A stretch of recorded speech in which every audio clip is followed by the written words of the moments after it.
Is language immersion overhyped? If you're a parent who wants your kids to learn a second language, you've probably heard the term immersion a lot. It's even on our TRUFLUENCY KIDS homepage. Now, immersion is an important word in language learning, but it's not a magic word. It has to be done with a very specific recipe and ingredients to get the outcome you want, which is bilingualism, speaking and understanding. Now, I've been checking out some videos lately from other experts in the language space and thinking on our own immersion methods too. When immersion works and when it does not work. And I wanted to share this knowledge with you because I believe they can help you make more educated choices when it comes to your kids learning a language. Don't just pick out an immersion school without making sure it has the ingredients and recipe needed for successful immersion. So let's get started. The first video I want to introduce you to is from renowned linguist Steven Kaufman, who speaks 20 languages. 20! So clearly he knows a thing or two about mastering new languages. I'll link to Steve's video, as well as the others we're going to talk about, in the description. I encourage you to watch each one, but I'll be summarizing the main points here in case you're pressed for time.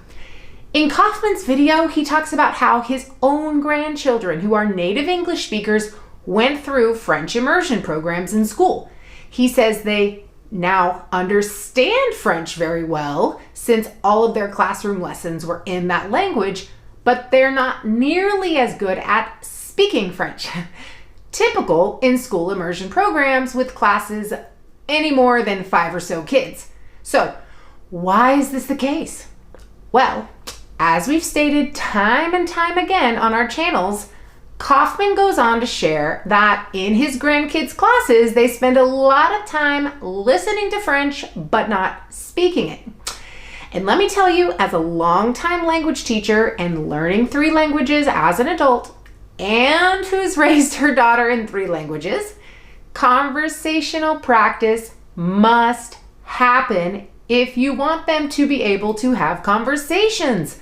Obvious, right? So one of the key takeaways from this video is that while immersion programs are wonderful and doing the best they can with 10, 20, 30 kids in the class, they absolutely are not enough for your kid to become truly fluent in a second language. It all comes down to how much speaking practice your kids get in class too.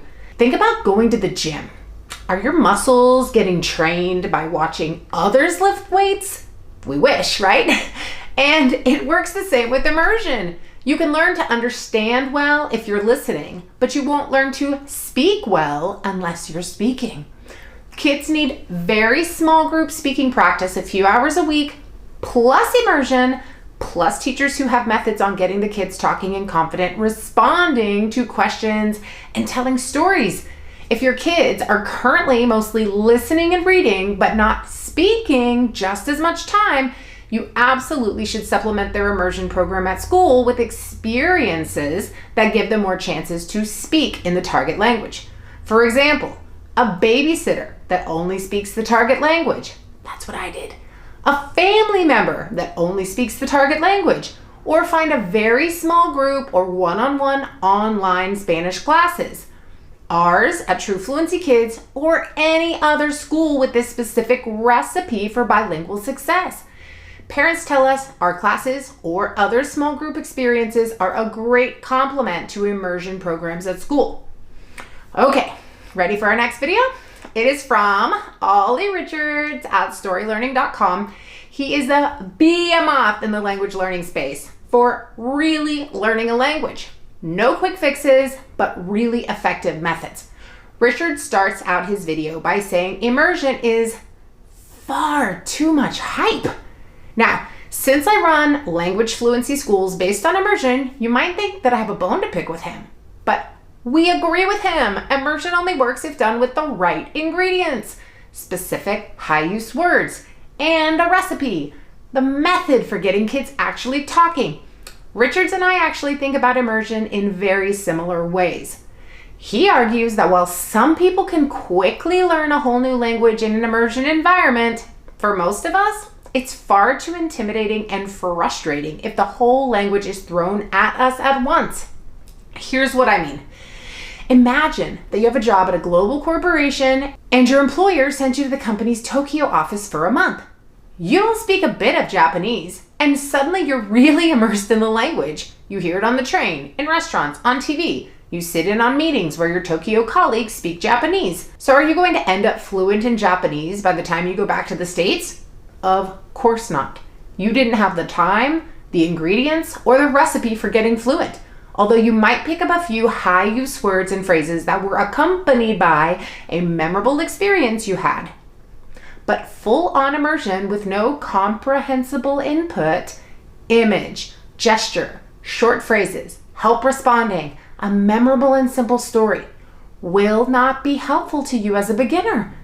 An experience like this is like getting thrown into the deep end of the pool without not a one of swimming lessons.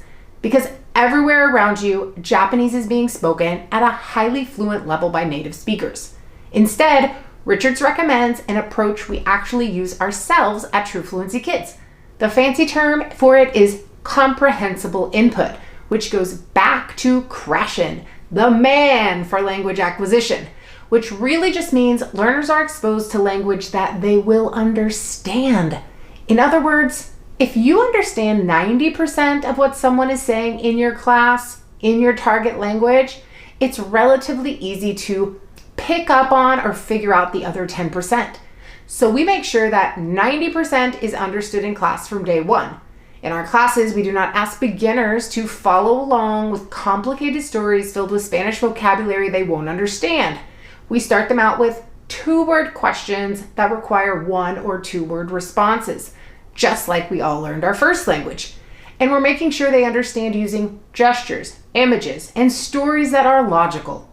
Another example, teachers show a photo of the object they're talking about in Spanish so that the meaning of what they're saying is clear.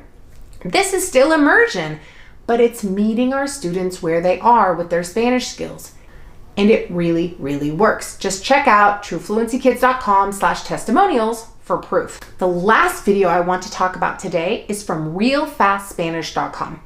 I like the analogy in this video that expecting to learn a language simply by being immersed in it is like thinking you're going to get buff just by being inside a gym.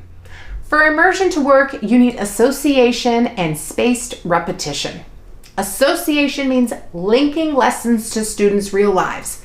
This helps us learn a second language because it's how we learned our native language. So I'm in charge of French in my personal family, and the other caregiver is in charge of Spanish. So when I was teaching my 2-year-old daughter the words hot and cold in French, I showed her fire when I said hot, and I put an ice cube in her hand when I said cold. I could practically see the light bulb come on above her head. And now she loves using these words and uses them every time she sees something hot and cold.